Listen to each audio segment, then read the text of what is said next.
नमस्कार। आज हम भारत चीन सीमा मुद्दे पर थोड़ी गहराई से बात करेंगे, कुछ हाल के घटनाक्रम और स्रोतों को देखते हुए। हाँ, ये एक बहुत ही पेचीदा मसला है और काफी लंबा इतिहास है इसका। बिल्कुल। तो हमारा मकसद यही है कि जो भी जानकारी उपलब्ध है उसे आसान भाषा में समझें और श्रोताओं तक पहुंचाएं।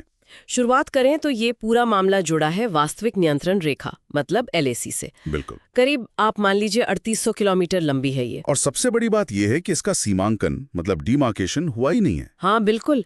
पश्चिमी सेक्टर में जहाँ अक्साई चिन्ह है, फिर मध्य में हिमाचल उत्तराखंड वाला हिस्सा और पूर्व में अरुणाचल और सिक्किम, कहीं भी ठीक से लाइन तय नहीं है। और इसी वजह से अक्सर तनाव बन जाता है। बिल्कुल। इतिहास देखें तो 1962 का युद्ध एक बड़ा नुक्ता था। हाँ, जिसमें हमने अक्साई चिन का क्षेत्र खो दिया था। सही कहा। और उसके बाद भी ऐसा नहीं कि शांति हो गई।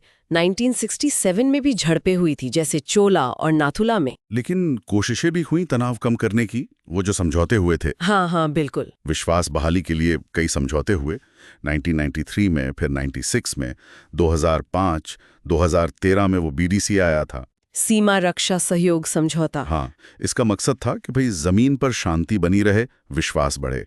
पर जो सीमा का मूल मुद्दा था ना, वो हल नहीं हो पाया इनसे। और शायद इसी वजह से 2020 में गलवान घाटी की वो घटना हुई। बिल्कुल, गलवान ने सब कुछ बदल दिया। जून 2020 की वो भयानक झड़प, 20 भारतीय सैनिक शहीद हुए, चीन के भी सैनिक मारे गए।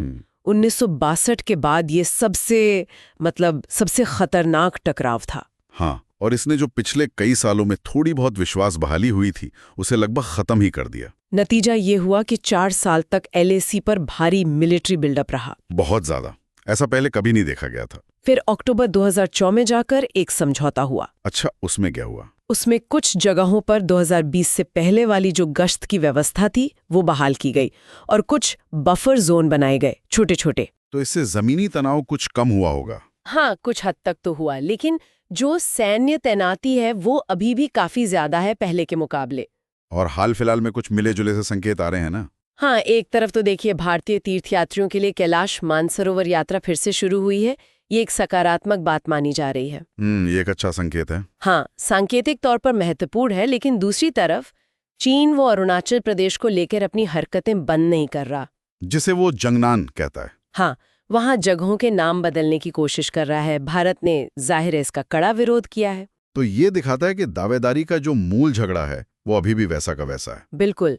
और इसी माहौल में अभी जून 2025 में चिंगदाओ में एससीओ की बैठक हुई, शंघाई सहयोग संगठन वाली, रक्षा मंत्रियों की। हाँ, वहाँ हमारे रक्षा मंत्री राजनाथ सिंह और चीन के रक्षा मंत्री डोंग जून की मुलाकात हुई, बातचीत हुई। और भारत ने वहाँ एक 4 सूत्रीय प्रस्ताव रखा है ना? जी हाँ, ये काफी अहम है। इसमें 4 बातें हैं। क्या है वो 4 बातें?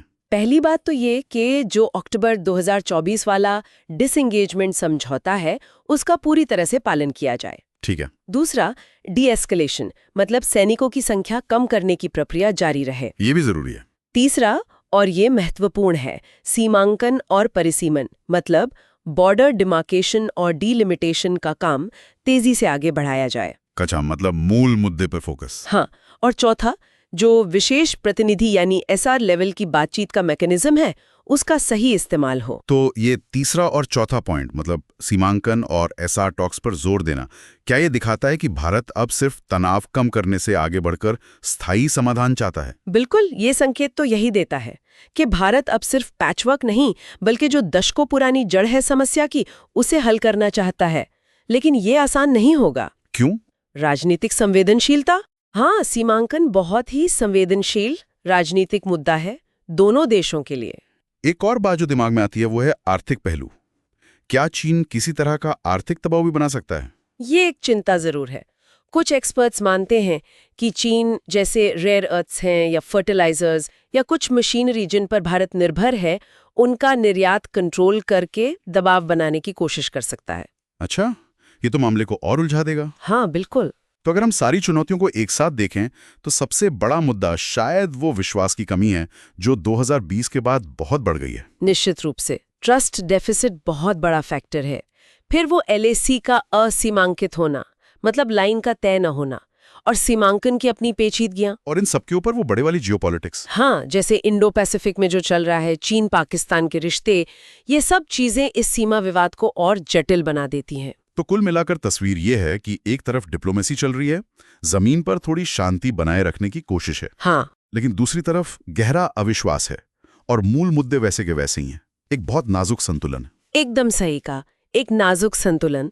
और यही श्रोताओं के लिए सोचने वाली बात है कि क्या ये जो हालिया 4 सूत्री प्रस्ताव है या जो बातचीत चल रही है वो काफी है? क्या ये दशकों पुराने अविश्वास और इतनी जटिल चुनौतियों से पार पा पाएगी, या फिर कोई आर्थिक दबाव या जमीन पर कोई और घटना इस शांति को भंग कर सकती है? तो मतलब आगे हमें सैन्य तैनाती, बॉर्डर पे जो इंफ्रास्ट्रक्चर बन रहा है और जो बातचीत होगी उस पर नजर रखनी होगी। बिल्कुल, आगे की राह इन्हीं चीजों पर निर्भर करेगी।